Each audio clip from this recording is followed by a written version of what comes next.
Hello and नमस्ते, welcome to my मिली vlog. I hope तपाईँहरू सन्चै हुनुहुन्छ होला अनि म पनि एकदमै ठिक छु। आज चाहिँ म जाँदैछु दिदीको घरबाट सिधै दिदीको डान्स क्लास चाहिँ किन जाँदैछु भनेदेखि दिदीहरू चाहिँ भिडियो बनाउने रे, अनि त्यसपछि मैले चाहिँ भिडियो बनाइदिनु पर्ने थियो। अनि म चाहिँ दिदीको घर पनि आएँ।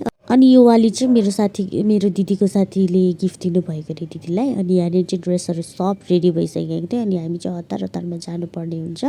अनि यहाँनिर चाहिँ प्याकिङहरू सब गरिसकेपछि दिदी र म चाहिँ डान्स क्लासको लागि जाँदैछौँ, मेरो दिदीको डान्स क्लासको लागि। यहाँ चाहिँ हामी गफ गर्दै गर्दै गयौँ। अनि त्यसपछि हामी डान्स क्लास पनि पुग्यौँ। यो चाहिँ मेरो दिदीले डान्स सिक्ने ठाउँ। अनि यहाँनिर चाहिँ दिदीहरू पुरै रेडी हुनुहुन्थ्यो क्या भिडियोको लागि। अनि दिदीहरू रेडी भइसकेर यहाँ चाहिँ रिहर्सल गर्दै हुनुहुन्छ, किनभने टिकटक भिडियो मात्रै बनाउने हो, देउसी भैलीको लागि चाहिँ होइन है। यो सबै भइसकेपछि यहाँनिर चाहिँ प्याकअप भयो।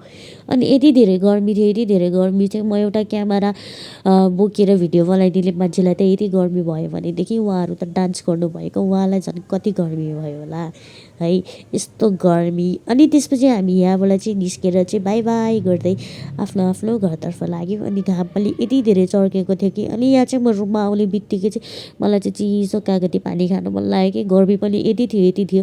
कार्तिक लाग्दाखेरि पनि गर्मी यति धेरै है। त्यसपछि आइस हालेर यहाँनिर चाहिँ निम्बु पानी बनाउन लाग्यो। निम्बु चाहिँ मैले पहिल्यै हालिसकेको थियो।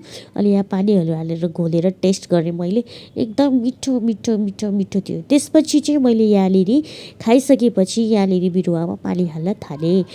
अनि यस्तो गर्मी थियो, अलि हालिदिउँ न भनेर यहाँ पनि हालेको दिदीको घरको बिरुवामा। अनि त्यसपछि हजुरहरूलाई मेरो भिडियो कस्तो लाग्यो त thanks for watching my video. Like comment share subscribe गर्न नबिर्सिनु होला। Bye bye, I love you guys, by.